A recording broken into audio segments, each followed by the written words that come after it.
Alright guys, welcome back to another TWAB, and yeah, this is a big one. DMG already tweeted on Twitter saying that this was a big one. I've had a few people, including Max, message me and say that this is a good one. So let's see. So this week in Destiny, we are sharing more details about new content coming to the Desert Perpetual raid, as well as some changes we have planned for the portal in September. It might look like that's still very far away, but nope. The Ashen Iron update is dropping in September 9th, literally like 3 weeks away, but that's just a bit over 2 weeks, literally. So we've got 2 more resets, and then the third reset is Ashen Iron. But let's stay focused on the present for now. Here are the topics for today. So introducing the Epic Raid. Okay, that's hot topic. Updates coming to the portal in Ashen Iron. A monument to seasons past. All right. Complete your seasonal challenges soon. And mayhem. Wonder what the last one means. Obviously, we know what it means. Right. The Desert Perpetual expands soon. On July 19th, the Desert Perpetual raid was released to the world. We wanted to deliver a unique experience that allowed for replayability, challenging encounters, and more customizable difficulty thanks to the new system. But that's not all. Get ready for the epic version of the Desert Perpetual, which will premiere and expand on the original starting September 20th at 10 a.m. PT. Alright. Okay, I mean, epic raid, why not? We're definitely going to be jumping into that. So, building on the original experience, the epic version introduces new challenges, rewards, and pursuits. Changes to the mechanics of each encounter will test the coordination of your fire team, complete them to earn new legendary weapons and new set bonuses on armor drops. Okay, I wonder what that looks like. A new quest further unravels the mysteries of space and time, unlocks an achievement system for the raid vendor, and rewards a catalyst for the raid's exotic weapon, Whirling Ovation. Okay. I actually am so interested to see what this catalyst actually does. All this and more, but we aren't going to spoil it all here. You'll have to dive in for yourself on September 20th. So, contest mode on. For the first 48 hours after the epic version of the Desert Perpetual is launched, contest mode will be active. During this time, enemies are a lot tougher and more aggressive, and you'll be playing a fixed power level disadvantage, so team play, good strategies, and inventive approaches are key for success. We've updated loot for contest mode, so now your first clear of each encounter in contest mode will drop tier 5 gear. That's huge. And if you complete all of them, you can claim an exclusive emblem, the raid exotic, and its catalyst. That is really good. Also, you'd better start organizing your fire team if you want to compete in World's First Race. Absolutely. Oh my god. That's going to be huge, especially if you just want to cut straight to the end and get the catalyst. That's really, really good. I'm just so interested to see what this does because a 5,000 charge up time is quite large. Anyway, moving on, just because we've got a lot to cover here. World's First Race info. So CB Gray and Evanf 1997 are returning to the Bungie Studios to host the World's First Race for the epic version of the Desert Perpetual. Many will try their hand, but just one will be crowned the winner.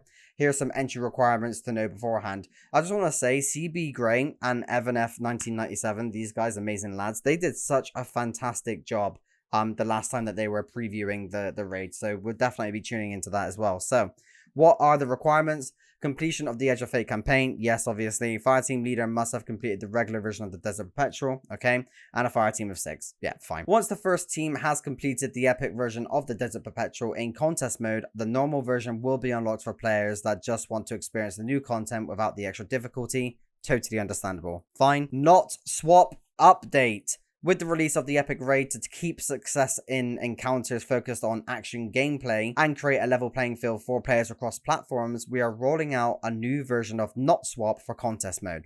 This modifier will now reset your super and ability energy, special ammo, and heavy ammo, as well as remove all ammo and orbs on the ground when you change exotic or legendary armor or weapon ammo types. That is insane. Oh my god. To be honest with you, a lot of end game content creators might not be okay with this. However, I actually am. If you have to consistently swap your loadout back and forth to complete end game hard type of content, then I don't know. I just don't think that that's viable. Not everyone wants to keep on swapping loadouts to like 50 different things at a time when dealing with specific parts of a singular encounter. So I would actually say that this is quite a positive change and might actually encourage people to just obviously stick with one loadout. This modifier will also take effect when 3 or more feats are activated in the standard difficulty of the epic raid. The experience has been tuned around this modifier. We'll share more information in the future in a future TWAB. Alright, so featured gear and seasonal mods. The bonuses to damage and damage resistance granted by the artifact when using currently featured gear will be active this time during the contest mode weekend. Similarly, seasonal mods that can be slotted into featured weapons will also be available during this time. Okay, we know this will impact your build crafting plans, so we wanted to share this info a bit early. We can't share a lift of the banned items yet though. This will be available on a date closer to the raid release, but it might look a bit different to last time given the changes to build swapping we are implementing. Yeah, okay. I mean, I have a funny feeling that Outbreak is going to be still one of those weapons on the list, to be honest with you. Integrity of the challenge. The launch weekend of a raid is a unique moment for Destiny 2 players. Teams all over the world will face one of our toughest challenges, so we want a clean competition. That's why our security team will be watching closely, analyzing every encounter and raid completion to find any player that is breaking our terms of service. We won't hesitate to remove players during the race and issue bans as needed to defend the integrity of the world's first race. In other words, don't cheat and don't play games with cheaters or you will face the consequences. It's just that simple. Don't be that guy. Just don't be that guy. It's very, very easy. If you are mentally unable to do this part of the game, then I don't know, maybe book a doctor's appointment, because this seems like quite a basic ask if you ask me. Anyway, upcoming raid reward changes. Since we are talking about the raid, let's share some new information about the update rewards that will be available after Destiny 2 update 9.1.0 dropping alongside Ash and Iron. You can earn extra rewards from clearing all encounters of the Desert Perpetual, defeat all 3 bosses before beating Korogos to earn an extra piece of gear. In addition to this, we're introducing 2 weekly challenges. The first challenge gives an extra piece of loot from your first clear of an encounter each week, either version of the raid. That's really good. Completing this challenge will unlock an additional one that provides bonus loot from just one epic raid. Okay, that's also really good. The loot from these challenges drops has a bonus seasonal power and drops an upgraded tier based on the number of active feats. So basically, the harder it is, the better the loot, to put it in a more simple way of how they've worded it there. We're also making some improvements to gear tier in the Desert Perpetual. We're removing the requirement to complete the combined mastery triumph to increase your gear drop tier. Now, all Desert Perpetual gear will drop at tier 2 in the standard version and tier 3 in the epic raid, no matter what your power level. In addition, we have added a chance for all gear earned during a full clear to drop up to +2 from your base tier. Add feats to increase your chances. That's really, really good because, you know, other than getting the exotic, there was just no reason to play the raid, to be honest with you, unless you're looking for a specific god roll, but none of it was powerful drops. And last, an often requested feature for raids is arriving with Ash and Iron. Players who complete the map and compass quest as well as the epic raid can approach the simulant Ansible to receive a new quest. Completing this new quest will unlock the ability to attune to any previously acquired piece of gear from the Desert Perpetual, improving its chances of dropping them from any encounter. That's huge. That is huge. That's very good. Oh my god, I'm actually shocked that they're even doing that, but fair. The absolute W from Bungie.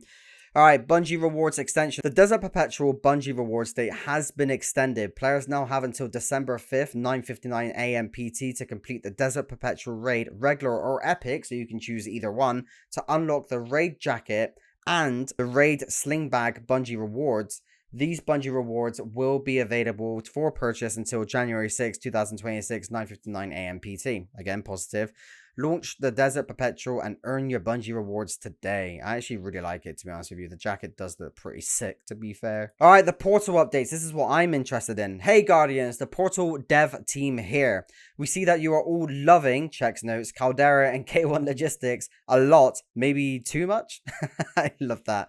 What do they mean by the mines? The salt mines? Oh no. Either way, in Ash and Iron, we're adding more variety to the portal. Okay, sounds good. Keeping all activities worthwhile, but also making them more time equivalent and risk and challenge equivalent while you progress your power. Alright, let's see what that looks like. So, upcoming improvements. The portal is a better place when there are more options to play that are optimal or close enough that you don't feel constrained to a handful of missions to play.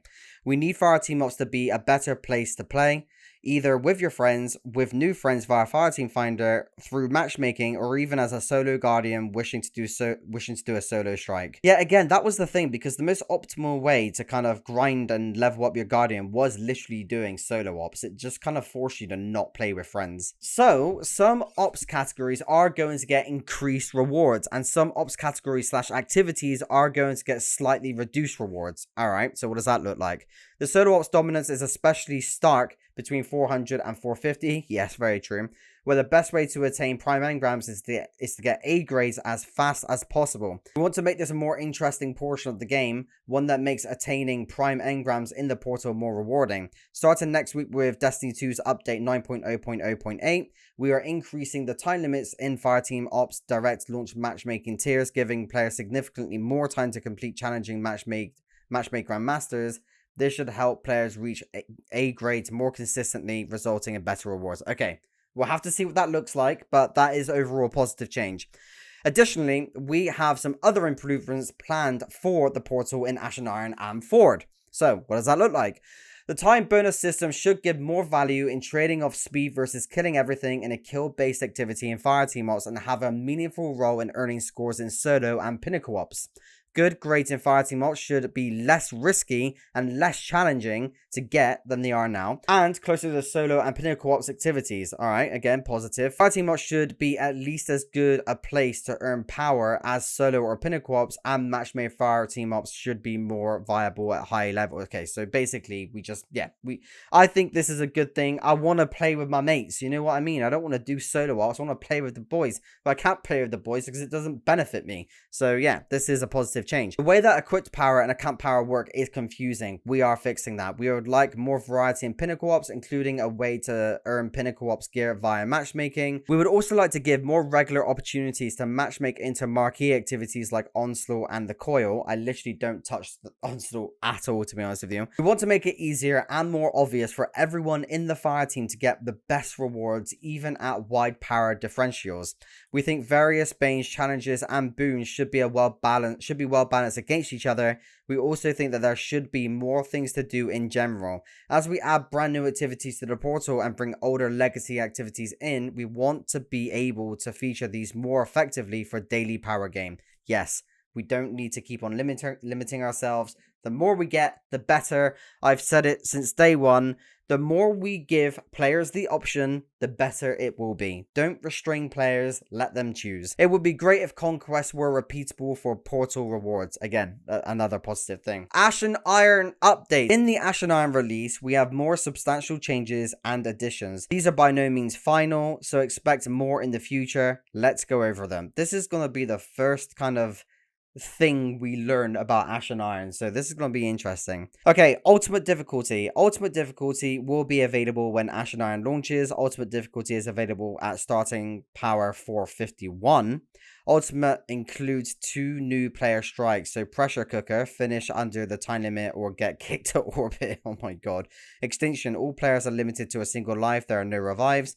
These optional stakes are intended to provide the most significant challenge to even the most experienced Guardians and include score boost to match. Ultimate Fireteam Ops matchmaking will open in week 10, which is directly after, is a week after Ashen Iron launches. Okay. Good. Again, it's there if you want to do it, right? You don't have to do it, but it's there if you want to do it. So, Platinum and Diamond reward ranks. Players can reach Platinum and Diamond reward ranks, which run from 450 to 499 power and 500 to 550 power, respectively. While in Platinum and Diamond, you can earn an A+ grade in PvE, you need to earn an A+ to qualify to Tier 5 gear until Platinum 3, where A grades start giving Tier 5, Once you reach Diamond 1, B plus qualifies you for Tier 5, and at Platinum 3, even a B will get you a Tier 5. Again, I think that's really, really good. Reward multiplier changes. We are changing the reward multiplier to use account highest power rather than equip power to determine the basis of the multiplier. This applies to PvP in the portal as well. You will still need to have new or featured armor on to get up to a 10% scoring bonus. No swapping at the end of the activity, however. We will track this value for the entirety of the activity. There are 5 new portal score boosters in the Ash and Iron reward pass, but you don't lose your score boost if you got them the reclamation pass. You can still earn 3% for each of the new boosts to 15% total score bonus. If you already have 15% total score bonus, you get 10 enhancement cores instead of the boost. Fine. Time limited adjustments. All activities had their time limit adjusted based on the actual play data from the past few weeks rather than the pre-Edge of Fate times. Many things are coming down to a reasonable level, looking at you 35-minute star-cross timer. Yep. And you too, 8-minute Caldera timer. Yes, exactly. Other things are increasing. Liminality, Inverted Spire, Onslaught to give you more time to get those bonus points. Bonus timer will award a minimum of 5% score bonus for coming under the timer.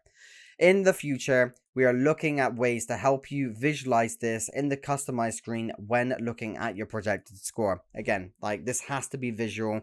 Players will not understand this. Some players might not even read this. Some players might not even go to a YouTube video to understand this. So it needs to be clear and it needs to be visual and it needs to be easy for players to just jump in and immediately understand. All right, loadout restrictions. This is going to be an interesting one. When we launched the Edge of Fate, we were worried about the effects of loadout swapping in the portal with Armor 3.0. So we significantly increased the scoring value for locked loadout, making it very advantageous to play with. This made it a bit too easy to earn good scores in expert difficulty compared to adding banes and challenges and raising the combat level of the activity.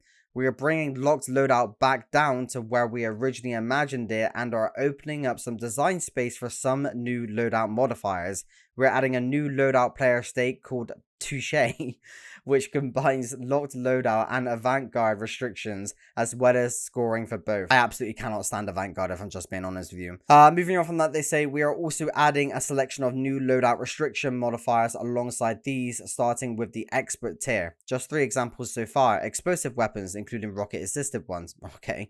Medieval weapons, you can guess which. Yep.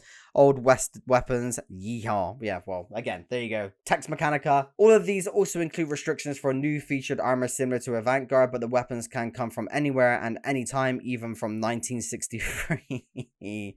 Oh, they really are pushing the Easter eggs here. Initially, these just include appropriate weapon categories, but eventually we want to expand the values of these by taking into account specialized frames like what we do for rocket pistols and the pulse above, perks like Dragonfly, full auto retrofit, and special case exotic weapons like Vex Mythoth class or Sunshot. Now, if you are thinking that these restrictions are going to make it challenging to counter champions in master missions and above, we agree. That's why they come with a really juicy scoring bonus to compensate you for your troubles. Brilliant. Also, you won't see any of these as randomized modifiers in match-made activities. These are just for customized activities. So literally, they're only there if you choose for them to be there. Again, like I said, I'm all for giving players the choice. Absolutely okay with that. Data, experience, and rewards. Ooh, I love a good graph. Here we go.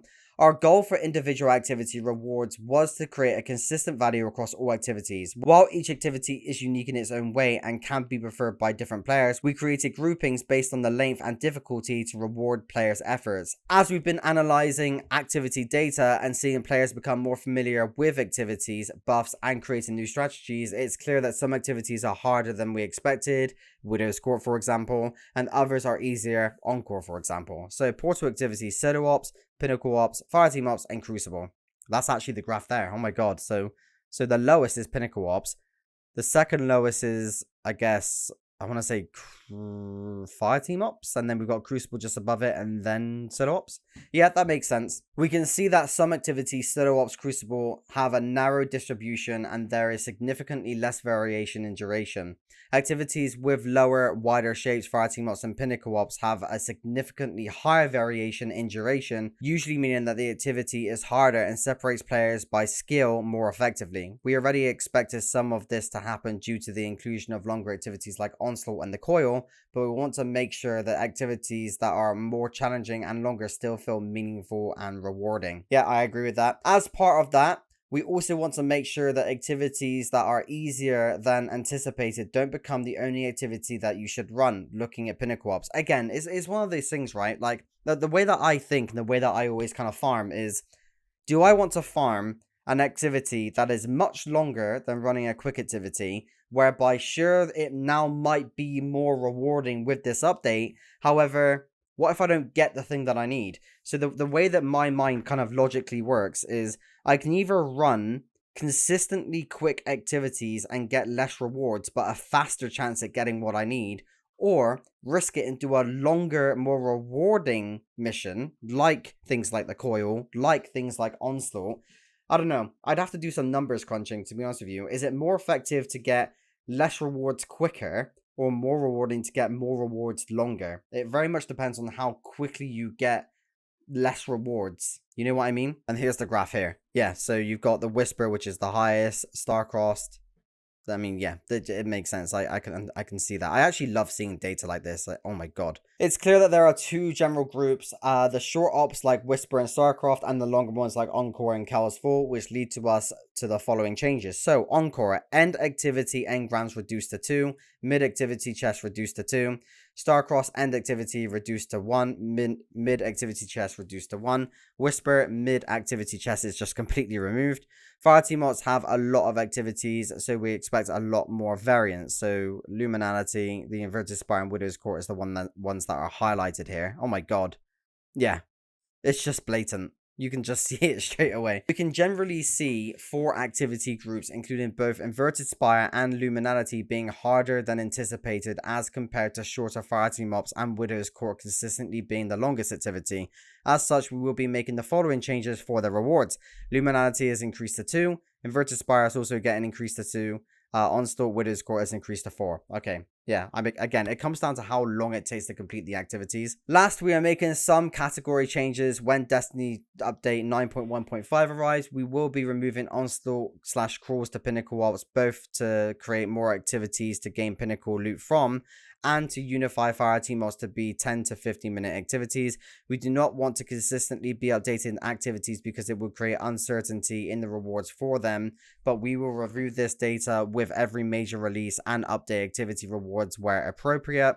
Newly introduced activities that are significantly harder or easier will still be updated in a patch, so you don't have to wait for their experiences to be brought in line. Okay, fine. Power and rewards. We are almost there, boys. New weapons and armor are coming to the portal with Ashen Iron, so there will be new gear to earn in each of the portal categories. Look for a preview in a future TWID. Yeah, I will be excited for that. I actually cannot wait for the marketing for Ashen Iron because my camera switched off there, but we are back. Sorry about that. Again, I was just saying, like, I'm actually really looking forward to the stuff for Ashen Iron because we literally knew nothing about it. It's literally in a couple of weeks from now. So, again, we'll just see what that's like. As mentioned in the July 3rd TWAB, 400 to 450 will no longer be limited by prime engrams. You will now be able to level up to 500 via portal activities. Once you've reached 500, you will again be required to get prime engrams to get to 550.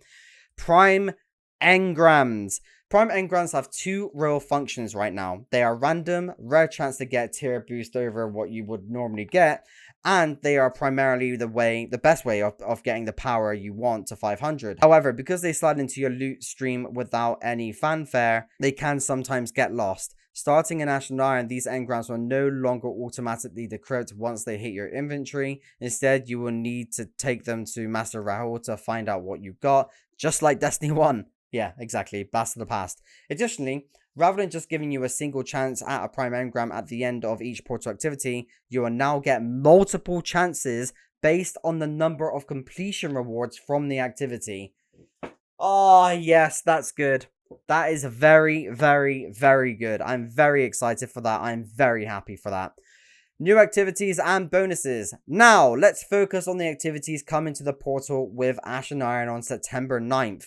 Fireteam Ops activities, a brand new activity called Redacted. More details in a future TWID. 2 Battlegrounds, Behemoth and Echo Encore. 3 Strikes, Hypernet Current, the Insight Terminus, and Fallen Saber.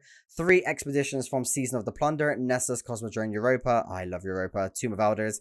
The daily bonus focus mission will be more predictable. Alright. Bonus slot 1, random choice redacted mission. Bonus slot 2, random choice from the newly converted battleground strikes and expeditions.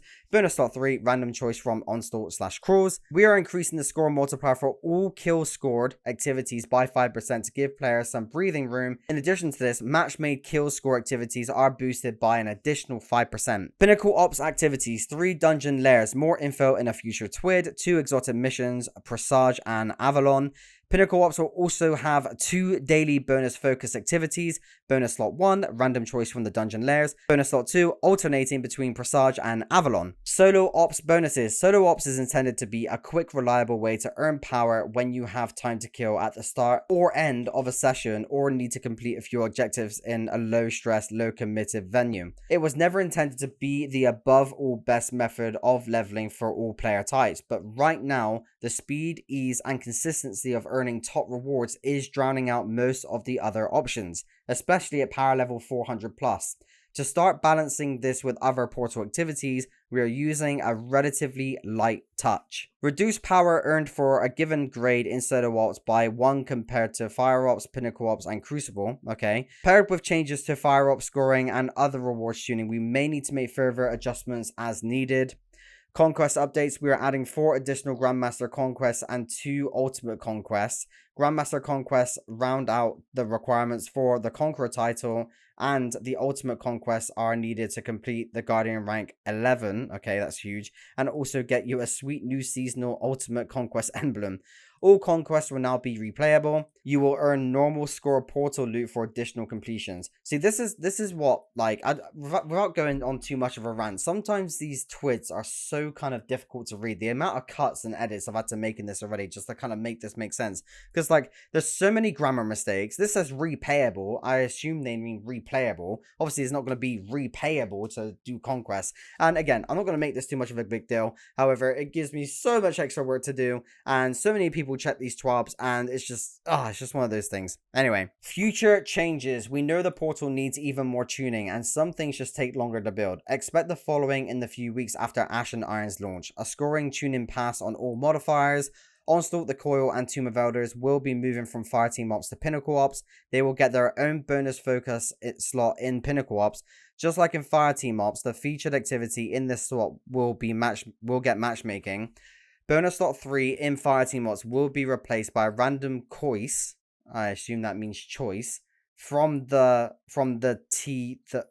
This is exactly what I mean, guys. Let me read that again. Bonus slot 3 in the Fireteam Ops will be replaced by a random choice from the rest of the Fireteam Ops. A new solo operative score boost in the Fireteam and Pinnacle Ops for solo players. Okay. The launch of Renegades and Season Lawless will feature even more improvements and tuning to the portal, plus bunches of other exciting changes. We'll be back to talk more about those soon. Get rewards from past seasons. With the Ash and Iron major update, we're introducing a new way to acquire cosmetics from expired seasons and reward passes. Located in the tower next to the monument to Lost Lights, you will be able to visit the Monument to Season Pass, aka and Seasonal Archive, the home of archived passes. These archive passes will give you access to armor ornaments, accessories, and much more from their respective seasons or reward pass. Oh my god. Am I finally... Oh my god, don't even. Okay, let me relax. Let me show you guys something. Way back in the day when I was playing Trials of the Nine, the only thing that I did not get was the Flawless Ornament Helmet from Trials of the Nine Season 3. It is the only thing I'm missing, and the only reason why I missed getting this helmet is because my fire team for Trials was not available at the time, and Max was one of them. If this comes back, I will be such a happy individual. It probably won't come back, because to get this you needed to get Flawless, and there's just no way they're going to put a Flawless reward in like that. I mean, actually, you know what? They might do, just because of how often Flawless rewards are available now currently, but... oh my god, here's hoping. If they bring that back, I'll be the happiest guy alive. Alright, we'll see. Moving on from that. If you owned a pass when it was first available, you will have instant access to its archived pass when it becomes available in Seasonal Archive. At launch, all season passes released up to and including Season 26 will be available. Going forward, new archive passes will be added to the Seasonal Archive 1 pass period after its end. For example, the Reclamation Archive Pass will be added to the Seasonal Archive with the launch of the Loadout Reward Pass in Renegades. There's a lot of words that duplicate in that, but I understand what they're saying. If you did not purchase a pass while it was active, it can be acquired at the Seasonal Archive as an archived pass for the discounted cost of 600 silver. However, if you purchased an item from one of the Eververse flashback sales, the corresponding archive pass can be unlocked at the Seasonal Archive for no additional cost. Okay.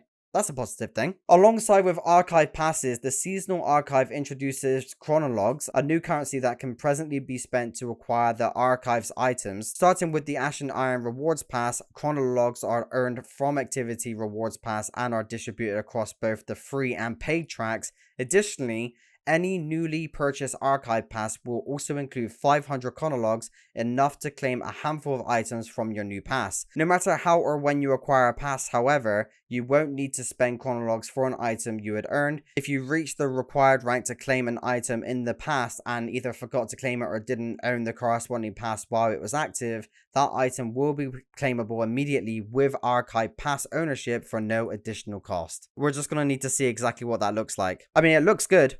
At face value, it looks good, right?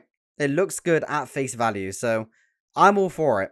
I'm absolutely all for this. I just really hope they've got some certain things that I would like to get my hands on. Lastly, we know it's possible that you might end up with chronologues but have no archive pass items left to spend them on, or maybe there are no remaining items that interest you. To ensure chronologues are always valuable, the Seasonal Archive offers an exchange for a variety of evergreen currencies and materials, including deep sight harmonizers, synthweave templates, and more.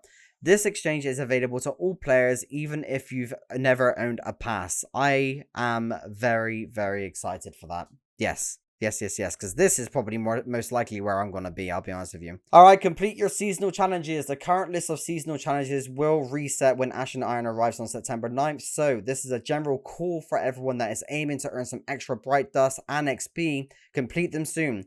Destiny 2 Update 9.0.0.7 reduces the requirements for the top challenger triumph from the previous 102 to the actual 42 needed. That means that you can actually earn the rewards this very week if you want to. So, what are you waiting for? Mayhem now, Trials of Osiris tomorrow. Did you hear that? It's not the sky falling, it's Mayhem being featured in the portal as the weekly rotation Crucible game mode. I love Mayhem, it's always such a chaotic time and I love it. You know how this works. Invest into your super stat, get it incredibly quick thanks to the new active Mayhem modifier, and defeat your opponents with your super ability. Just don't forget to also use your abilities and maybe even your weapons to score some extra defeats. Starting tomorrow until reset day, Trials of Osiris will be available. Guardians who dare go up against cheaters in Trials will be playing against each other in Cirrus Plaza for the newest set of weapons we introduced when the Edge of Fate launched last month. All of them will be earnable at the moment, so don't hesitate to jump into PvP to get them. Do so with a complete fire team for a higher chance. Alright, so we already know what the known issues are. We're not going to go too far into that. And we got some fam art. These things are annoying, man. I do not get on well with those. Anyway, and there you have it. Another TWAB is complete. And we hope the news about the portal and the incoming addition to the Desert Perpetual got you all excited. We are working hard on our next update as well as Renegades, so the systems we implemented with the Edge of Fate keep growing and work better. Your feedback is valuable, so don't hesitate to let us know your takes on the news we shared today. Keep it coming, Destiny 2 team. And what hyperlink do we have here? Brilliant, it's a cat. Fantastic. Well, they kept that alive, didn't they? Alright guys, that was a long one. This is very, very interesting. So the TLDR is basically everything's becoming easier. There's going to be more challenges if you want more rewards, more rewarding rewards. Raids are now going to be powerful, and we're going to be able to claim some past stuff that we maybe missed in the past. Fingers crossed for the trial stuff. I am, oh god, please. Please, just please, Bungie. Overall, this is a absolute huge W for Bungie. Every single TWAB so far for a long time now, it's been a really rewarding time and a really, really good time for Bungie's TWABs. Like, they're just making all of the right choices. And look, here's the thing. I said this in the last TWAB. This is a huge game. A lot of moving parts and a lot of things need to happen for this game to work properly. So, you know, some things might take a while for them to roll it out. Some things take longer than others. I fully understand that and I fully respect that. But let's see what the update brings. Guys, I'm going to pass it back to you. What do you think of this week's TWAB? Let me know your thoughts and opinions in the comment section below. In the description, guys, you will find a link to my Discord page if you want to join that. Also a link to follow me on Twitter as well. But nevertheless, guys, I appreciate your time today. Wow, this was a long one, but nevertheless an enjoyable one. I appreciate your time, guys. Thank you so, so much. And I'll catch you in the next one. Appreciate it, guys. Take care.